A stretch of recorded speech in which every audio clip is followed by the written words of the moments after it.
সুপ্রিয় শিক্ষার্থীবৃন্দ, আশা করি সকলেই ভালো আছেন। আজ আপনাদের সাথে একাদশ শ্রেণীর মনোবিজ্ঞান প্রথম পত্রের দ্বিতীয় ক্লাসে আমি উপস্থিত আছি। আপনাদের শিক্ষক নাজমুন নাহার মুনমুন। মনোবিজ্ঞান বিভাগ এর প্রভাষক হিসেবে আমি ঢাকা কলেজে কর্মরত আছি। আজ এই সুন্দর সকালে আমরা ক্লাসের জন্য সবাই প্রস্তুতি নিচ্ছি। আমাদের ক্লাসগুলো অনলাইনে শুরু হয়ে গেছে। তো আজকে মনোবিজ্ঞানের আমার দ্বিতীয় অধ্যায়ে আচরণ এবং আচরণের বিকাশ, এই অধ্যায়ের বিষয়বস্তু হচ্ছে আচরণের উপর প্রভাব বিস্তারকারী বংশগত এবং পরিবেশগত উপাদানসমূহ। গত ক্লাসে আমরা মনোবিজ্ঞান সম্পর্কে বেসিক কিছু ধারণা অর্জন করেছিলাম, পাশাপাশি আমরা আচরণ সম্পর্কে জেনেছিলাম। আজকের ক্লাসে আমরা এর ধারাবাহিকতায় পরবর্তী অংশ নিয়ে আলোচনা করব।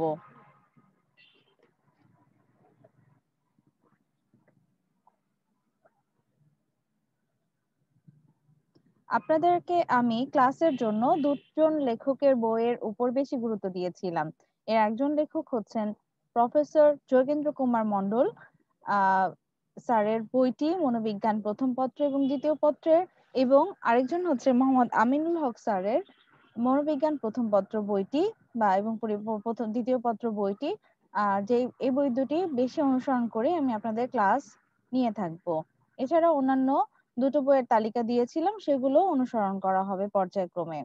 আজকে আমাদের ক্লাসের যে লক্ষ্যমাত্রা নিয়ে আমরা ক্লাস করব, অর্থাৎ আমরা ক্লাসটি করার পরে যা আমরা জানতে পারবো সেটি হচ্ছে আচরণের উপর প্রভাব বিস্তারকারী বংশগত উপাদানগুলো, এগুলো সম্পর্কে আমরা জানতে পারবো।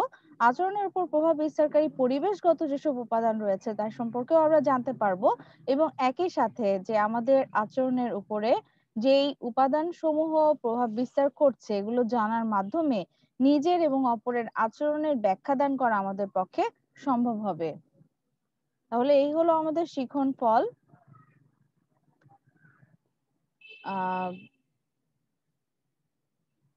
প্রথমেই আমরা আসি, আমাদের যেহেতু আচরণের উপর পরিবেশের প্রভাব নিয়ে আমরা আচরণের উপর পরিবেশের এবং বংশগতির প্রভাব নিয়ে আলোচনা করব, সেক্ষেত্রে আমরা গত ক্লাসে বংশগতি সম্পর্কে সংক্ষেপে একটু জেনেছিলাম।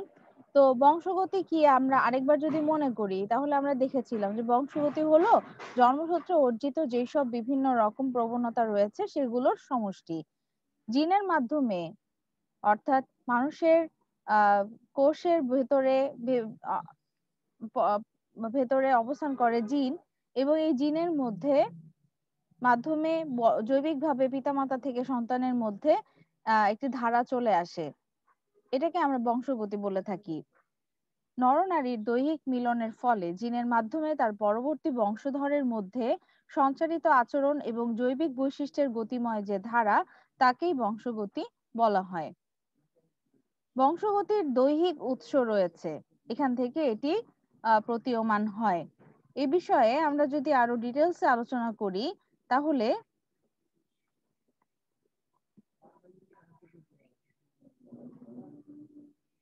আমরা দেখতে পাবো যে এই জিন কোথায় অবস্থান করে সেটি সম্পর্কে আমরা ধারণা লাভ করব। মানুষ কতগুলি বিশেষ ধরনের কোষ উৎপন্ন করে, যা দিয়ে জন্ম হয় তার বংশধরের।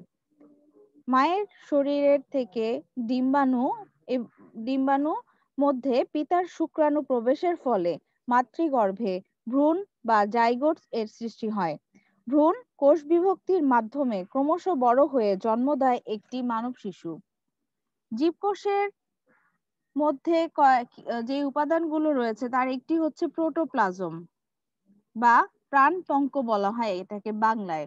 এটি জীবনের মূল সত্তা, এবং এই প্রোটোপ্লাজমকে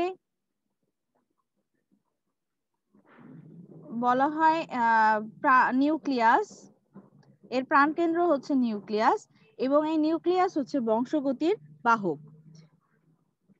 নিউক্লিয়াসের ভিতরে সুতার মতো কতগুলি অতি সূক্ষ্ম পদার্থ রয়েছে যা ক্রোমোজোম নামে পরিচিত। বিজ্ঞানী গ্রেগর মেন্ডেলের নাম আপনারা শুনে থাকবেন। সর্বপ্রথম জীবকোষের মধ্যে ক্রোমোজোমের অস্তিত্ব প্রমাণ করেছিলেন গ্রেগর মেন্ডেল। প্রতিটি জনন কোষে রয়েছে 23 জোড়া ক্রোমোজোম, অর্থাৎ এই 23 জোড়ার ক্রোমোজোম মানে 46টি ক্রোমোজোম রয়েছে। এর অর্ধেক ক্রোমোজোম গুলো মাতৃকুল এবং বাকি অর্ধেক পিতার দিক থেকে আসে। যে কোনো এক জোড়া ক্রোমোজোম পরীক্ষা করলে তার মধ্যে একটি পিতৃ জনন কোষের থেকে এবং অন্যটি মাতৃ জনন কোষের থেকে পাওয়া যায়। শক্তিশালী ইলেকট্রনিক অণুবীক্ষণ যন্ত্র ছাড়া এই বিষয়গুলো দেখা যায় না। আগে ক্রোমোজোমকে মনে করা হতো বংশগতির ধারক এবং বাহক, কিন্তু বর্তমানে আরো ফার্দার স্টাডি করে দেখা গেছে যে ক্রোমোজোম নয়, বরঞ্চ ক্রোমোজোমের মধ্যে রয়েছে অতি সূক্ষ্ম রাসায়নিক পদার্থ, একে বলা হয় জিন, এবং জিনকে বর্তমানে বলা হয় প্রকৃত বংশগতির সত্যিকারের বাহক। তাহলে আমরা এই বিষয়টি খুব জোরালো ভাবে মনে রাখবো, কারণ আমাদের এমসিকিউতে অনেক সময় দেখা যায় যে এই ধরনের প্রশ্ন আসে যে বংশগতির বাহক কাকে বলা হয়।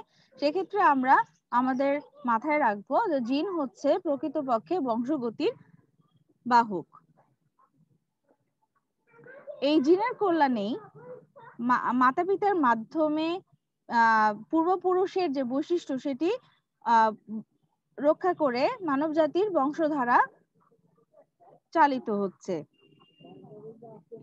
জিনের মধ্যে দুটো বিষয় খুবই গুরুত্বপূর্ণ। জিনগুলোকে দুভাগে ভাগ করা যায়, একটি হচ্ছে সবল জিন এবং অন্যটি হচ্ছে দুর্বল জিন। সবল বা ডমিন্যান্ট জিনের যে বৈশিষ্ট্যগুলো থাকে সেটি প্রকাশিত থাকে, অর্থাৎ একজন ব্যক্তির মধ্যে যে বৈশিষ্ট্যগুলো প্রকাশিত সেটা সবল জিনের থেকে আসে, এবং যে বৈশিষ্ট্যগুলো সুপ্ত অবস্থায় থাকে সেটা যার পরবর্তী বংশধরদের মধ্যে প্রকাশিত হতে পারে সেটা হচ্ছে প্রচ্ছন্ন বা রিসিসিভ জিন বা দুর্বল জিন, একে বলা হয়ে থাকে।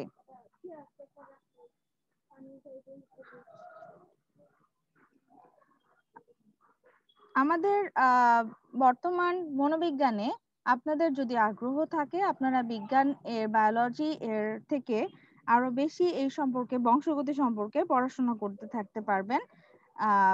আমরা আজকে এই পর্যন্তই পড়ব।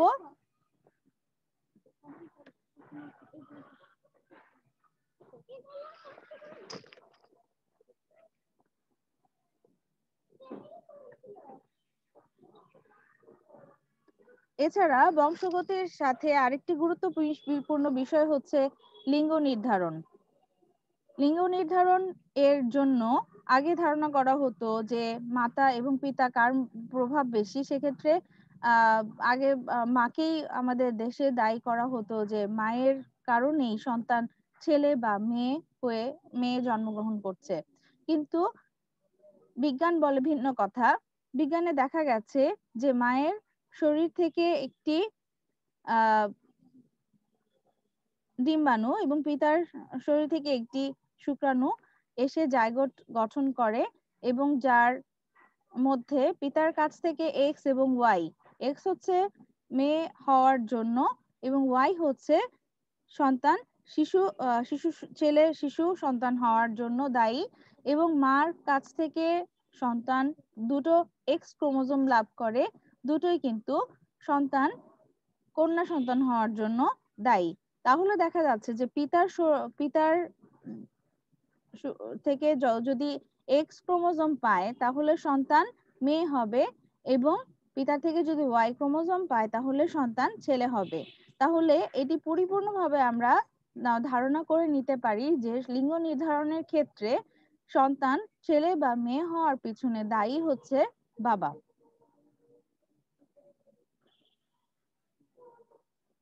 সন্তানের সংখ্যা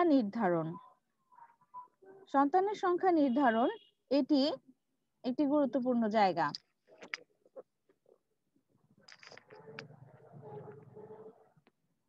সাধারণত একবার একটি শিশু জন্ম হলেও অনেক সময় একাধিক শিশুও জন্ম লাভ করে।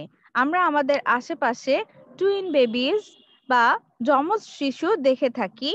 এছাড়া অনেক সময় আমরা এমন শিশু দেখি যে শিশুগুলো একের সাথে অপরের শরীর জোড়া লাগানো অবস্থায় থাকে, যাকে সিয়ামিজ টুইন বলা হয়ে থাকে। তাহলে আমরা লক্ষ্য করি যে সন্তান জন্মলাভ করার সে একটি সন্তান জন্ম লাভ করতে পারে একত্রে, আবার একাধিক সন্তান একত্রে জন্ম লাভ করতে পারে, আবার জোড়া লাগানো সন্তানও কিন্তু জন্ম লাভ করতে পারে। এই যে সন্তান জন্ম লাভ করার পিছনে যে সন্তানের সংখ্যা নির্ধারণ, সেটি কারণ হচ্ছে একটি শুক্রাণু এবং একটি পরিপূর্ণ ডিম্বাণু মিলনের ফলে সৃষ্ট জাইগোট যদি দুই বা ততোধিক অংশে বিভক্ত না হয় তবে একটি সন্তান জন্ম লাভ করবে। কিন্তু অজ্ঞাত কারণে যেটি যদি জাইগোটটি দুই বা ততোধিক অংশে বিভক্ত হয়ে যায় তাহলে একজোড়া অভিন্ন যমজ অথবা একজোড়া ডিম্বজ যমজ বা একত্রে তিনটি অভিন্ন সন্তান বা বহু সংখ্যক অভিন্ন সন্তানের জন্ম হতে পারে।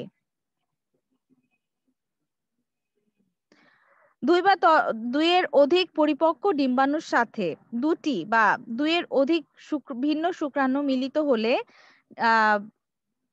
ফ্র্যাটার্নাল টুইনস অথবা সিমিলার টুইনস এর জন্ম হতে পারে। আচ্ছা,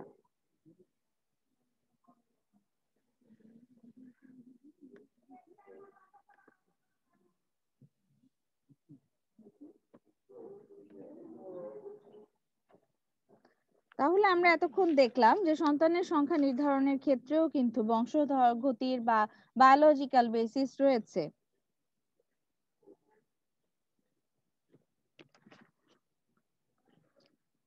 এবার আমরা আলোচনা করব যে আচরণের পেছনে যে পরিবেশগত উপাদানগুলো রয়েছে সেই উপাদানগুলো কি কি, সেই বিষয়গুলো নিয়ে আমরা আলোচনা করব।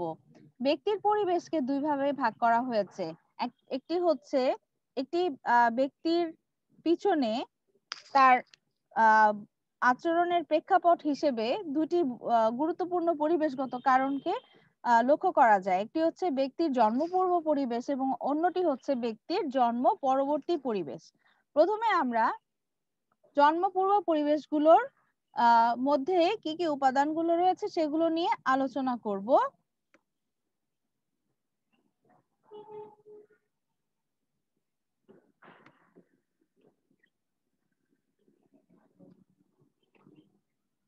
আচ্ছা, জন্মপূর্ব পরিবেশের মধ্যে আমরা একটু লক্ষ্য করি যে জন্মপূর্ব পরিবেশ বলতে কি বোঝাচ্ছে।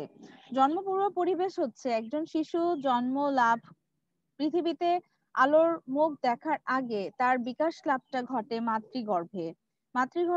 গর্ভে শিশু যতদিন আছে সেই সময়কালীন যেই বিষয়গুলো এক্সপোজ করে থাকে বা অভিজ্ঞতা অর্জন করে থাকে সেই বিষয়গুলো তার জন্য, তার ডেভেলপমেন্টের জন্য, তার পরবর্তী আচরণের সাথে অনেক প্রভাব বিস্তার করে থাকে।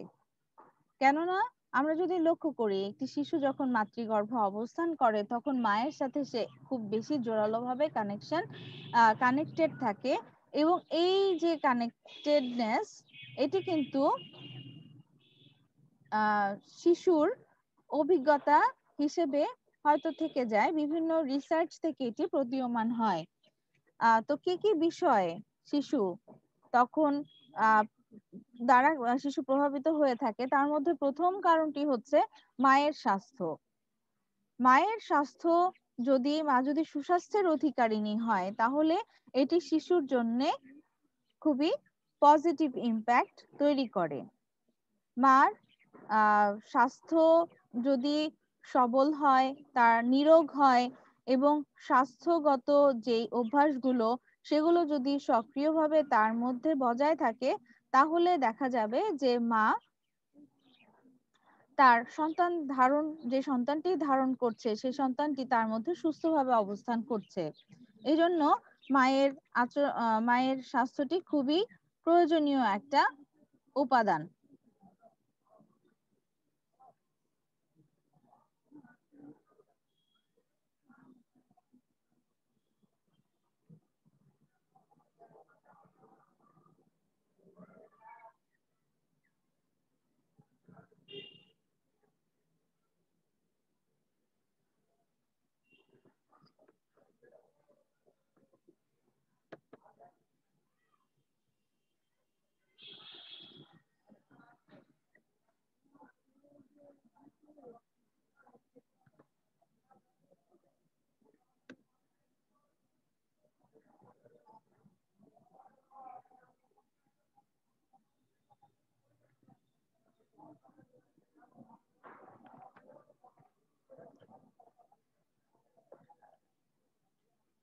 এরপরে আছে মায়ের পুষ্টি নিয়ে আমরা এখন আলোচনা করব। মায়ের উপযুক্ত খাদ্য গ্রহণ এবং পুষ্টিগত মানের উপর গর্ভস্থ শিশুর বিকাশ নির্ভর করে। মা যদি পুষ্টিহীনতায় ভোগে তাহলে শিশুর উপরে এর প্রভাব পড়ে। এতে গর্ভস্থ শিশুর দৈহিক বৃদ্ধি ব্যাহত হয় এবং বিশেষভাবে মস্তিষ্কের বৃদ্ধি ও বিকাশ যথোপযুক্তভাবে সম্পন্ন হয় না। এটি একটি গবেষণা দ্বারা প্রতীয়মান হয়েছে। 1973 সালে না নেই নেই ব্ল্যাঙ্ক অ্যান্ড পল এই গবেষণাটি করেন। তাই মায়েদের পুষ্টির জন্য আমিষ, শর্করা, স্নেহ জাতীয় এবং ভিটামিন যুক্ত খাদ্য উপাদান প্রয়োজন। এরপর মায়ের বয়স একটি গুরুত্বপূর্ণ উপাদান। বয়সের সাথে সাথে মায়ের সন্তান ধারণের সক্ষমতা সাথে খুবই গুরুত্বপূর্ণ। অল্প বয়সে সন্তান ধারণ করলে মা এবং শিশুর জন্য খুবই ক্ষতিকর হতে পারে সেটি। এই অল্প বয়সে মায়ের জননতন্ত্র পরিপূর্ণতা লাভ করে না এবং তার জন্য এটি ভয়াবহ ঝুঁকি হিসেবে থাকে। এবং শিশুরও কিন্তু শিশু এবং মাতৃ মৃত্যুর হার এই বয়সের সাথে সম্পর্কিত। আবার দেখা যাচ্ছে যে মায়ের বয়স যদি বেশি হয় সেটিও কিন্তু সন্তানের উপরে প্রভাব বিস্তার করে থাকে। বিভিন্ন সময় আমরা বিভিন্ন ধরনের সমস্যাগ্রস্ত শিশু জন্মগ্রহণ করতে দেখি। এর মধ্যে আছে যে ক্রিটিনিজম বা ডাউন সিনড্রোমের বাচ্চা বা হাইড্রোসেফালি মাইক্রোসেফালি বাচ্চা। এই ধরনের শিশুদের জন্ম লাভের সাথে মায়ের বয়সের তারতম্যের সম্পর্ক খুঁজে পাওয়া গেছে। 20 থেকে 35 বছর বয়স সন্তান ধারণের জন্য উপযুক্ত বলে বিজ্ঞানীরা মনে করেন। মায়ের আবেগ একটি গুরুত্বপূর্ণ উপাদান। গর্ভস্থ শিশুর স্বাভাবিক বিকাশের জন্য মাকে হাসিখুশি এবং নির্ভয় থাকতে হবে। মা যত হাসিখুশি থাকবে সেটি শিশুর বেড়ে ওঠার জন্য অনেক ভালো। অতিরিক্ত আনন্দ, ক্রোধ, আশঙ্কা ইত্যাদির ফলে হৃৎপিণ্ডের ক্রিয়া বেড়ে যেতে পারে, রক্তচাপ বেড়ে যেতে পারে, অ্যাড্রিনাল গ্রন্থির ক্ষরণ বেড়ে যেতে পারে, যা গর্ভস্থ শিশুর উপরে বিরূপ প্রভাব ফেলবে। মায়ের কর্ম পরিবেশ। মা যদি কর্মজীবী হয়ে থাকে তার কর্ম পরিবেশ কিরকম সেটি কিন্তু গর্ভস্থ শিশুর উপরে প্রভাব বিস্তার করে। মা যদি হসপিটাল সেটিং এ কাজ করে বা কোনো রাসায়নিক দ্রব্য ব্যবহৃত হয় এরকম জায়গায় কাজ করে, দূষিত পরিবেশের মধ্যে তাকে থাকতে হয় বা বিষাক্ত কোনো পরিবেশের মধ্যে থাকতে হয়, সেটি কিন্তু সে সবসময়ই তার স্বাস্থ্যের সাথে ইম্প্যাক্ট ফেলবে, যেটা তার গর্ভস্থ শিশুকেও কিন্তু প্রভাব বিস্তার করবে।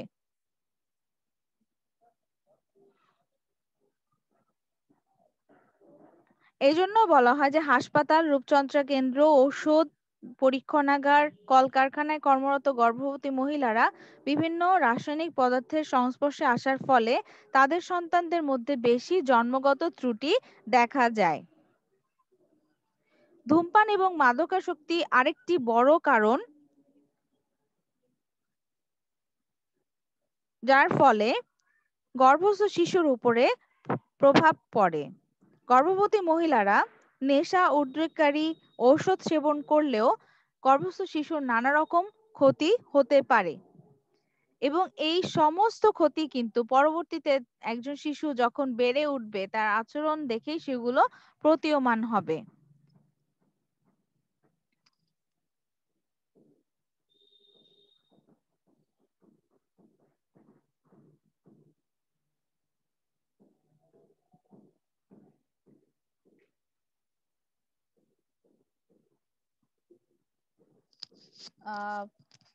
এরপর গর্ভে ভ্রূণের সংখ্যা।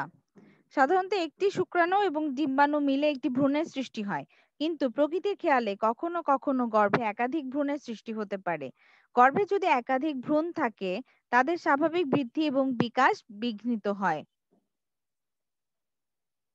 যমজ শিশুরা সাধারণত পূর্ণ সময়ের পূর্বে এজন্য দেখা যায় যে ভূমিষ্ঠ হয়। রক্তের আরএইচ উপাদান এর ফলে মাতা এবং পিতার রক্তের ধরনের মধ্যে অসঙ্গতি থাকলে তা গর্ভের শিশুর উপরে প্রভাব বিস্তার করে। যদি দেখা যায় যে মায়ের এবং গর্ভস্থ সন্তানের রক্তের গ্রুপ ভিন্ন হয়, তাহলে এটি মারাত্মক ঝুঁকির কারণ এবং এর ফলে দেখা যাচ্ছে যে পরবর্তীতে শিশুটি খুব দুর্বলভাবে এবং রুগ্ন অবস্থায় জন্মগ্রহণ করে থাকে। RH উপাদান অসঙ্গতির ফলে মায়ের নেগেটিভ এবং শিশুর পজিটিভ হলে তাকে বলা হয় এরিথ্রোব্লাস্টোসিস ফ্যাটালিস, অর্থাৎ ভ্রূণের লোহিত কণিকা ভেঙে যায় এই রকম রোগে। এখন আমরা আলোচনা করব জন্ম পরবর্তী পরিবেশ কিভাবে একজন ব্যক্তির বিকাশকে প্রভাবিত করে। জন্ম পরবর্তী পরিবেশের মধ্যে সামগ্রিক পরিবেশকে আমরা দুই ভাগে ভাগ করতে পারি, একটি হচ্ছে প্রাকৃতিক পরিবেশ এবং অন্যটি হচ্ছে সামাজিক পরিবেশ। প্রাকৃতিক পরিবেশ এবং সামাজিক পরিবেশ এই দুটো মানুষ সচরাচর এর মধ্যেই বিরাজ করে থাকে। জন্ম পরবর্তী পরিবেশ শিশুর জন্মের পর থেকে শুরু হয় এবং মৃত্যুর পূর্ব পর্যন্ত এর ব্যাপ্তি। শিশু ভূমিষ্ঠ হবার পর থেকে মৃত্যুর পূর্ব পর্যন্ত যেসব উপাদান ব্যক্তির জীবনকে প্রভাবিত করে তাই হলো জন্ম পরবর্তী পরিবেশ। প্রাকৃতিক পরিবেশের মধ্যে হচ্ছে ভূপ্রকৃতি রয়েছে, আলো বাতাস, গাছপালা, বন জঙ্গল, পাহাড় পর্বত, নদী নালা ইত্যাদি হচ্ছে প্রাকৃতিক পরিবেশ, যেখানে মানুষের সৃষ্ট কোনো বিষয় নেই। সমতল ভূমিতে বেড়ে ওঠা ব্যক্তির জীবন প্রণালী পাহাড়ি এলাকায় বেড়ে ওঠা ব্যক্তির থেকে ভিন্ন হয়। আবার মরু অঞ্চলের ব্যক্তির জীবন সমুদ্র তীরবর্তী অঞ্চলের ব্যক্তির জীবনের থেকে পার্থক্য থাকে। প্রাকৃতিক পরিবেশ নির্ধারণ করে দেয় একজন ব্যক্তির লাইফস্টাইল কি হবে, সে কোন ধরনের আচরণগুলো তার জীবনে রাখবে এবং কোন ধরনের আচরণ জীবনে থাকবে না। তার নেসেসিটি অর্থাৎ ডিমান্ডগুলো ভিন্ন ভিন্ন হবে। এই জন্য এক এক এলাকার মানুষের এলাকা ভেদে চরিত্রগত ভিন্নতা, আচরণগত ভিন্নতা পরিলক্ষিত হয়। বিভিন্ন অঞ্চলের লোকদের মধ্যে দৈহিক গড়ন এবং চারিত্রিক বৈশিষ্ট্যের ভিন্নতার মূলে রয়েছে প্রাকৃতিক পরিবেশের প্রভাব। এখন আমরা দেখব সামাজিক পরিবেশ। মানুষ সামাজিক জীব। সামাজিক পরিবেশ তার জীবনকে ভীষণভাবে প্রভাবিত করে। সামাজিক পরিবেশের মূল উপাদান হচ্ছে পরিবার, শিক্ষা প্রতিষ্ঠান, সঙ্গী দল, সামাজিক সংগঠন প্রভৃতি। পরিবারের ভূমিকা অপরিসীম, আমরা জানি, সবাই মোটামুটি বুঝতে পারি। পরবর্তী ক্লাসে আমরা ডিটেলসে এগুলো নিয়ে আলোচনা করব। কিন্তু পরিবারের সামাজিক পরিবেশের প্রথম ধাপ হচ্ছে পরিবার। একটি শিশু জন্মগ্রহণ করে পরিবারের মধ্যে এবং পরিবারের নিয়ম কানুনগুলো রপ্ত করে এবং সে অনুযায়ী তার মূল্যবোধ, বিশ্বাস, চিন্তা প্রভৃতি নির্ধারিত হয়ে থাকে। পরবর্তীতে সে সামাজিক অন্যান্য দল যেমন বন্ধু বান্ধব, প্রতিবেশী, স্কুল কলেজ, মাদ্রাসা বা দেখা যাচ্ছে যে ধর্মীয় উপাসনালয় গুলো প্রভৃতির সামাজিক বিষয়গুলোর সাথে সম্পৃক্ত হয়। এই সবগুলো বিষয়ই কিন্তু তাহলে দেখা যাচ্ছে যে একজন ব্যক্তির আচরণকে তৈরি করে।